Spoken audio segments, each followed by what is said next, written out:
Hello, my name is Dave Hanratty. I'm here for JOE.ie. We're at Electric Picnic. We're in the Salty Dog area over here in the woods. It's very, very picturesque and beautiful. And speaking of picturesque and beautiful, it's Nealo.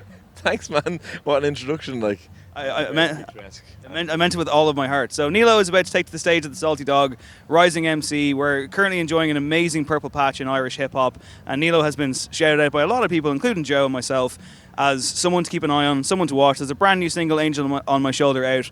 It's been a hell of a year. How are you feeling?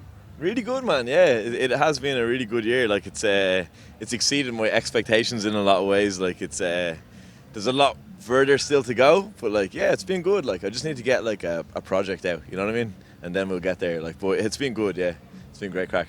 I mean, you say you want to get a project out, but you've been releasing single after single. You've just become a dad. I hope we can say that. Is that okay? Yeah, of course. Yeah. Jacob, my little son. Shout out to Jacob. Like, yeah, it's hard going. Like, So that's a project in itself, right? that's a major project. Like, Jesus Christ. Like, the one thing about having a kid that you don't think about beforehand is like the lack of sleep, man. I'm used to like getting 8 hours solid sleep a night, maybe 12 when I was younger. And yeah, you just don't get. I haven't had 8 hours sleep since he was born, and he was born like 5 weeks ago. So last night I got 6, which is great. I feel great today. Do you know what I mean? Yeah. So for anyone who doesn't know, Nealo used to be in a hardcore band. He was a vocalist for Frustration, and that was obviously a much different style of music. He's now pivoted to hip hop, something that you've wanted to do, you've been very passionate about for a long time. What do you get from, first of all, transitioning to a hip hop artist, and also from the crowd that comes to that gig? Because obviously, I think it's two different kind of forms of devotion for the people who go. Yeah, like it's completely different energies, but it's similar in a lot of ways. I get a lot from like a hip hop crowd. I guess it's just like it's the difference between what you were into and what you're into now. I mean, like, I've always liked hip hop, but hardcore at the time was something that I was so devoted to and so into. But now I'm super into hip hop, so like to be able to do this, like even to be able to go to like Longitude or Picnic or all these festivals and play those sets is like, it's kind of like, I know it's cliche, but like a dream come true. Like, it is, like, because what do you think of as an Irish bloke? You're like, you can never be a hip hop artist. You know what I mean? It's like, that's the reason I waited till I was in my 30s to do it, because I had that self doubt, and now it's just like, oh wow, I'm actually doing it. You know what I mean? It's very cool. Like, yeah, get a lot from it. And like, do you think like people in general have kind of softened on the idea of there being a stigma about rapping in an Irish accent? Because I mean, I think for a long time it might be a bit of an acquired taste. It definitely was for me for a while. I'll happily say I was that ignorant prick for a long time. But I mean, like, generally, like, how do you find just the general kind of, when people listen to you for the first time, their reactions? Yeah, it's completely changed. Like, even to what it was like maybe 3 years ago, it's changed a lot. Like, I think people like Jafaris and Kojak, people like that have pushed that forward a lot. Yeah, the attitude is completely different. Like, even my parents are like, they don't even see it as a weird thing anymore. Or maybe they're just being nice to me. Do you know what I mean? Maybe they're just not judging me, but like, they don't like bat an eyelid at it. They just think it's normal, and everybody else seems to go along with that as well. Like, obviously you get the odd person that's like, oh, Irish rap, blah blah blah, but like, yeah, it just seems to be normalised, and I think it's only going to get further normalised over the next few years. You know. You have a gig upcoming in the Grand Social at the end of September. Yeah. That's going to be a more intimate vibe. What can people expect from that one?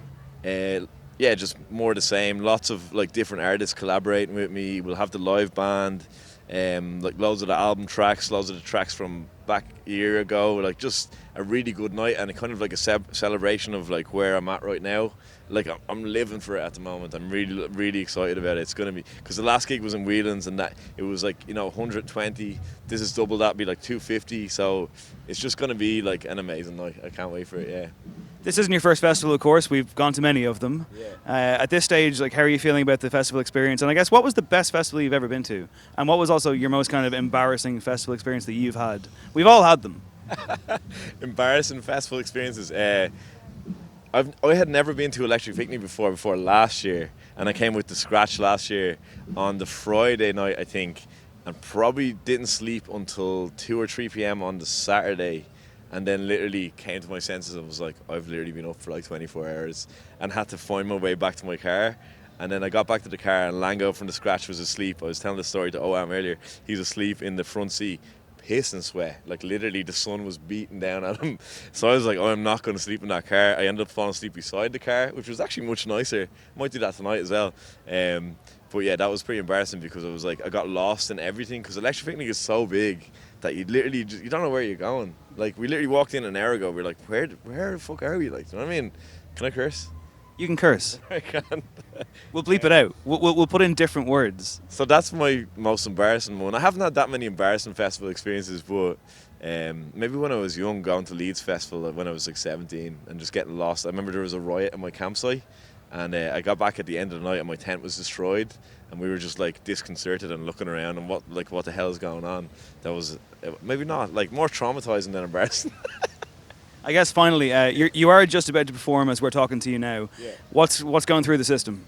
Just points, man. Yeah, just a few points. Pretty laid back about it. Like we've been through the bigger festivals, like because the Salty Dog stage is a class stage, but it's not like Electric Arena or anything like that. It's not a big one, you know. So it's more of a chilled out vibe. So I'm not really that nervous, and I'm more comfortable with performing and stuff like that. So I know my verses like the back of my hand. So I'm just kind of enjoying it, soaking it all in, you know, the kind of way. Yeah. You're getting a professional, folks.